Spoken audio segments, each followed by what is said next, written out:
Thank you and welcome to the show for today. This morning on Perspectives, I have Jay Jackson here to discuss his background, education, and ultimately the impact that he seeks to leave on multiple local communities stemming everywhere from Michigan to here in Tennessee. He's here to discuss his brands, his artistry, his music, and ultimately that impact that he seeks to leave. And Jackson, thank you for joining me in the studio this morning. And to just kind of get this first segment rolling, I want to talk about baby Jackson years. Tell me who you are, where you're from, and just kind of what childhood looked like. Yes. First and foremost, I am excited to be here. Thank you for the opportunity. And so baby Jackson, wow.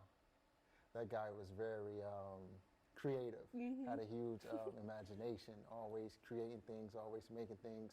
But at the time, it was kind of like untapped potential. So as I began to grow older and find a love for music, that imagination just grew enormously. And that's baby Jackson.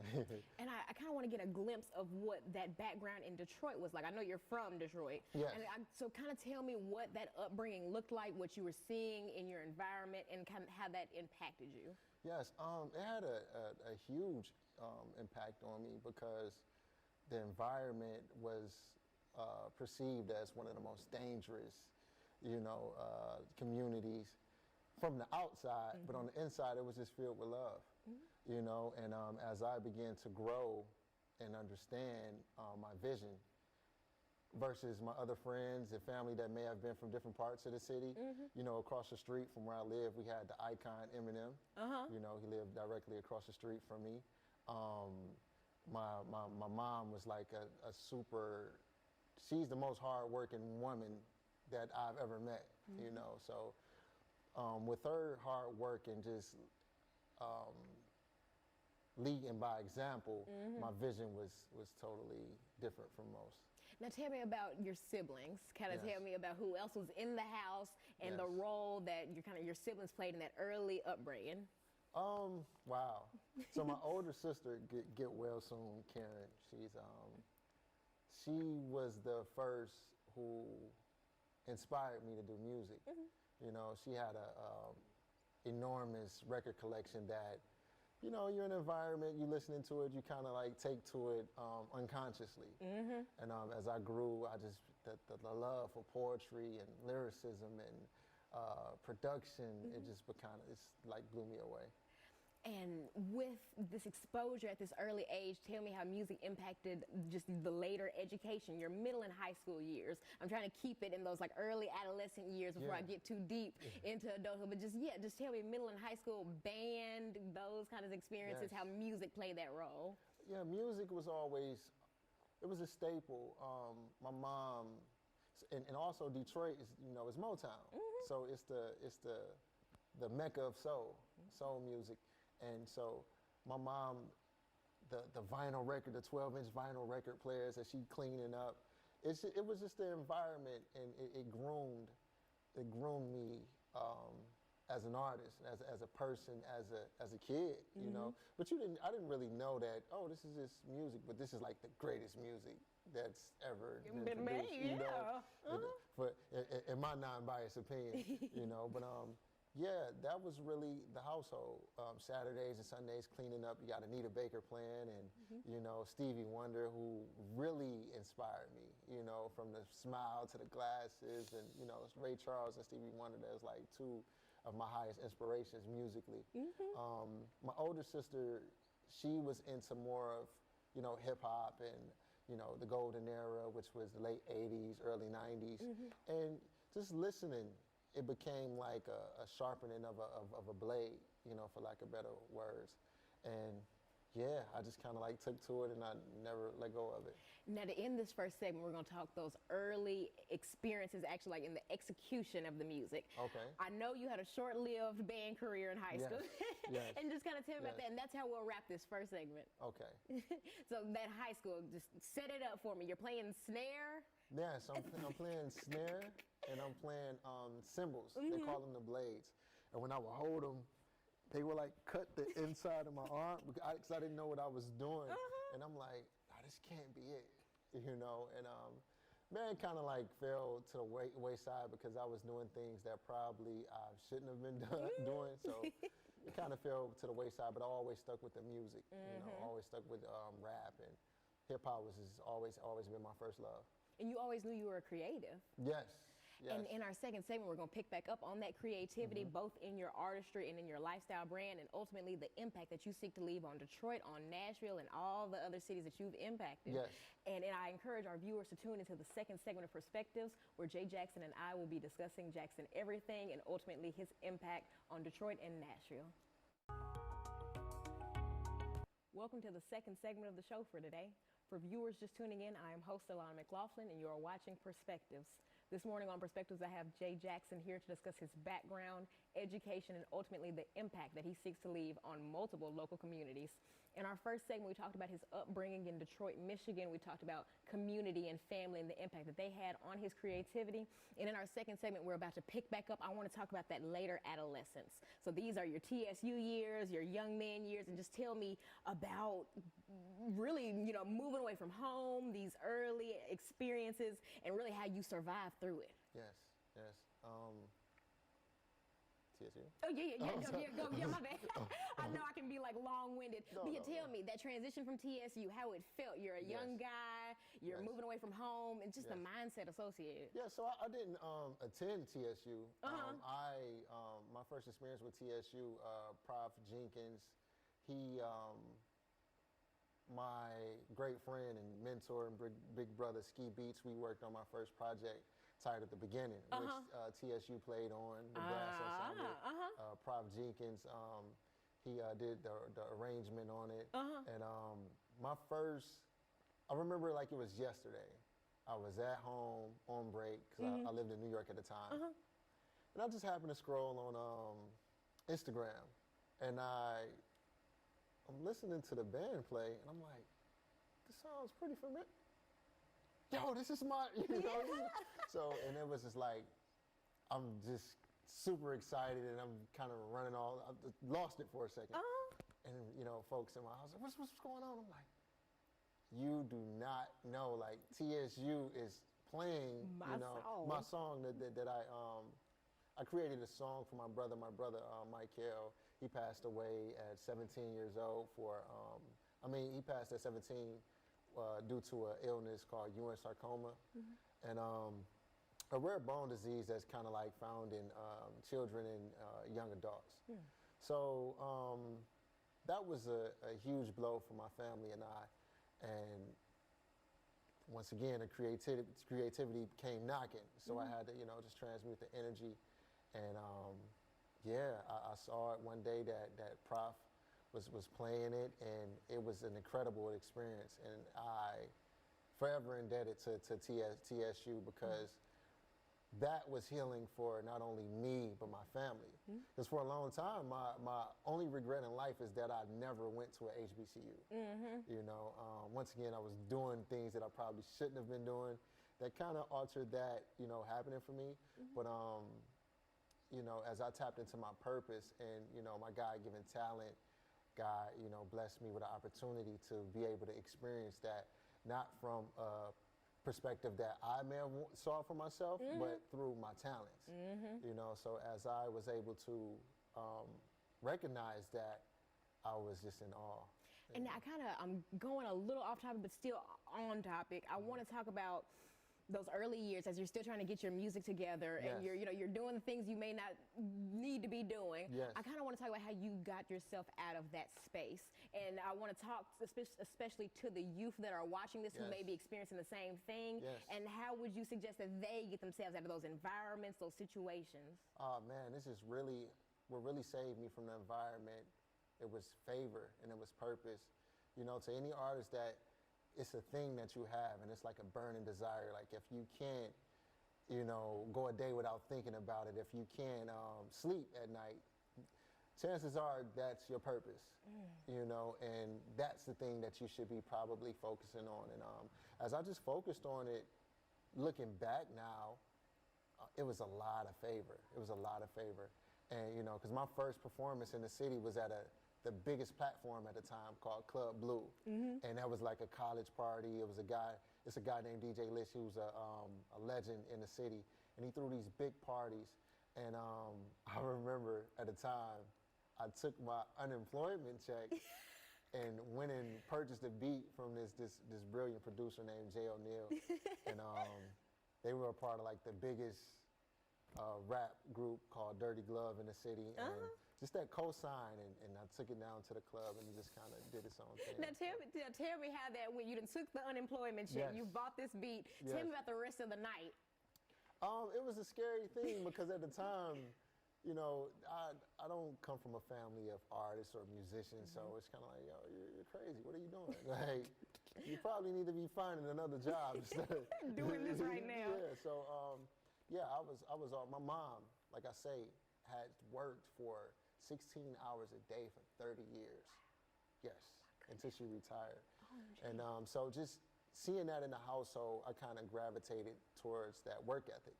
You know, so I was always, you know, a job, or always, if I can sell my toys or make something that I can sell, you know, just to create revenue so I can fund my, you know, my ideas.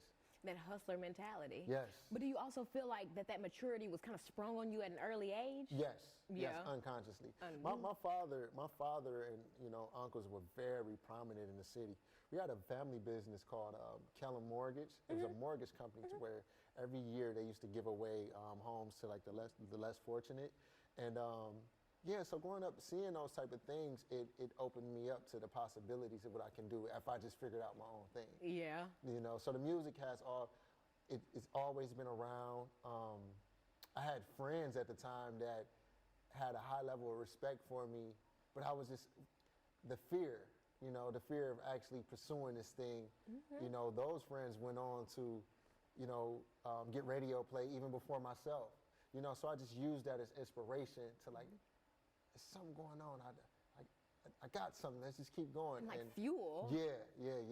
And just having those people that I can call friends and look at them as a point of reference, it did so much. You know, did so much.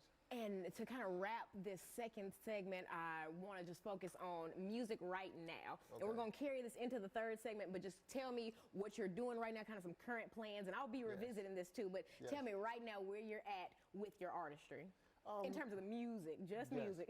Okay. So right now, just music, the music is so therapeutic. It's coming from a personal space.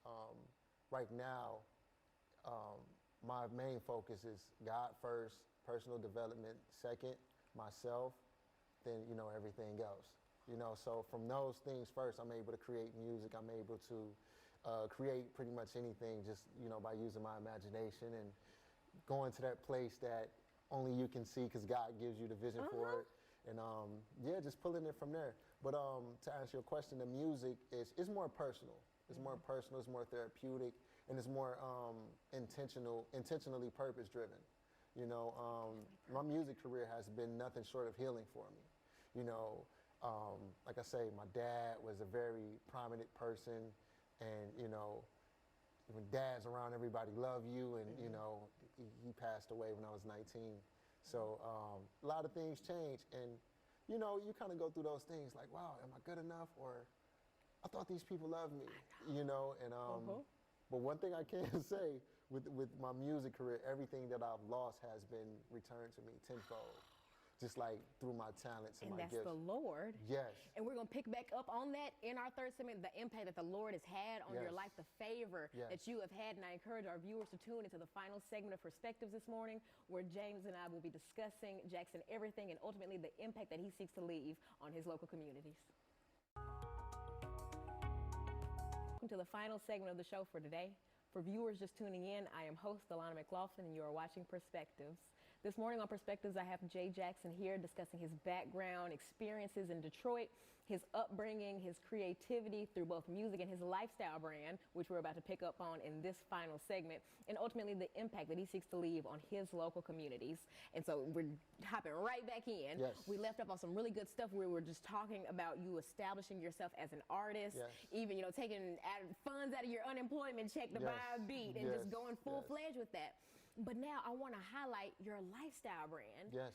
And really, I have like a million questions about it, but first I want to talk about the idea and the inspiration behind it. So we'll start there. Yes. Tell me that. Yeah, so it came a time where I had to use my creativity and my imagination to say, how can I get people to say my name without knowing that they're saying it? How can I use my energy and creativity to create avenues to where things can pretty much promote itself?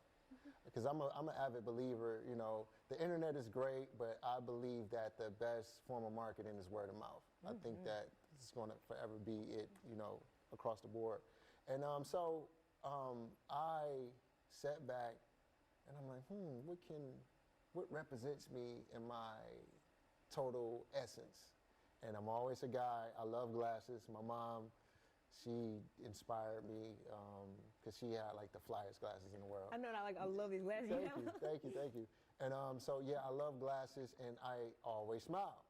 So I'm like, okay, let's use this, but let's disguise it to where people don't actually know that it's me, and how can I use this to create an organic conversation piece?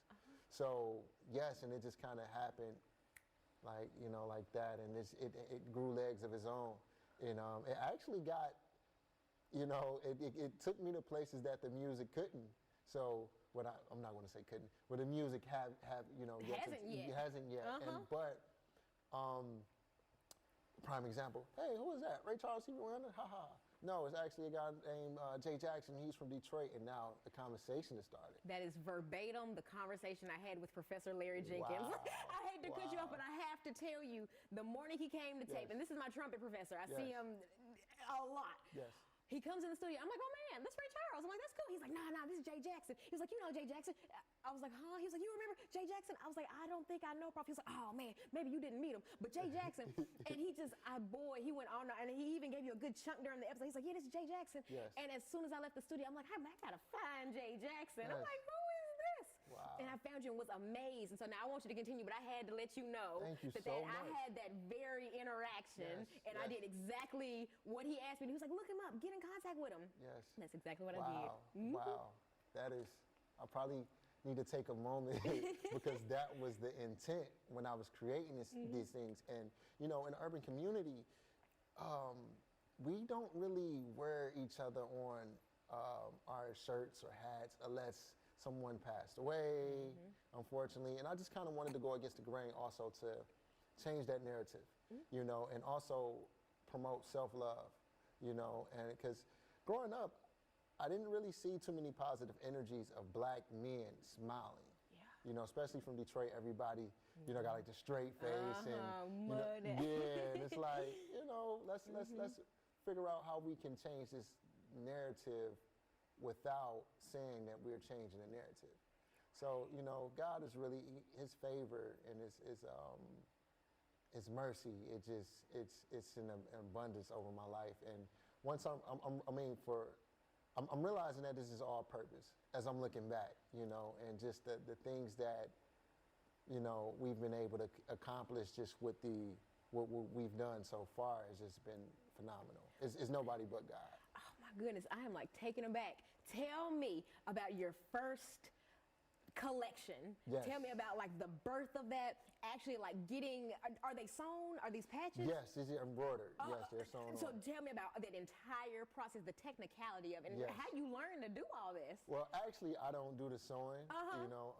But still, the business part, you're doing that and that. Yes.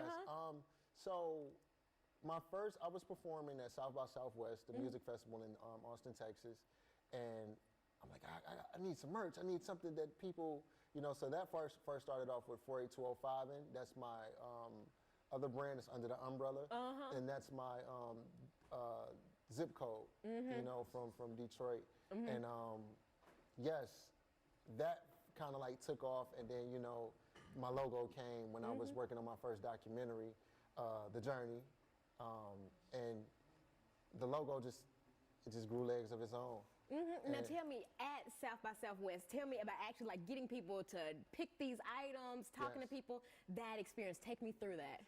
So 6th Street, it's like 100,000 people just walking down the street. And as I would walk, I would notice people kind of staring and glancing, you know, and then I would ask people to, like friends of mine, like, hey, word this and tell me the response. And people were coming up to them because they knew that it wasn't them. So when they saw it was me, it was kind of like, you could see that they were looking, and then it's like kids. For some reason, kids were just like amazed. Yeah, but then that's when I realized outside of the actual image, it's the energy behind it. Yes, there's magnetism in smiling. There's joy in smiling. And as I started to because I'm a super scientist and I'm into like universal law and all of these things. So as I started to break down the laws, I'm like, let's incorporate these in the products. You know, I remember Oprah, I was watching a master class and she said something like, your smile is your trademark. And it was literally my trademark, you know? So, and those were things that people just organically gravitated towards. But like I say, it was always either Ray Charles or Stevie Wonder. You know, and that's literally what I'm telling you. I looked at it, I was like, oh man, that's Ray Charles. I'm like, Prof, that's totally on brand. Yeah. And he's like, no. Yeah, and it just like starts a conversation piece. But even on a deeper level, I wanted to create something that can bring people together. You know, like how will a stranger, how would a conversation start with two people that don't know each other based on a product or based on, you know, this particular thing that I've produced. Yeah. And ultimately, to kind of wrap this final segment, I'm like thinking of a million different angles to go at, but ultimately I want to talk about the impact that you seek to leave through both your music, through your brand, the mission behind all of this, behind you. Tell me that and kind of like line that out for me. The mission is self-love, it's prosperity, it's Black excellence, it's freedom of creativity without boundaries. You know, you kind of get who does this guy think he is? And it's like, if you're looking at me, the messenger, and not the message, then you're probably, you're going to miss it. You're not getting it. You're going to, you know. But I just want to inspire everyone to know. I mean, I want to inspire and I want to kind of lead by example that we can take whatever we have and as long as it's coming from us, it's going to work. Because everybody, you're not going to experience the totality of God unless you're tapping into that thing that he's giving you. That only you have. And doing his work through it, because we can't forget about him. Yes. And Jackson, I want you to plug right now, plug your website, social media, and that's how we're going to wrap this final segment. Yes. www.jacksoneverything.com. You know, it's the official site for music, merch, documentaries, any products that I produce, any content, that's the home place That's for the home place for it. it? And that's awesome. Now our viewers can connect with you and they can take in what you said and support you. And I encourage our viewers to continue to support Jackson in his endeavors. And I thank you for the space to just listen to these perspectives and listen to these different stories. Good morning.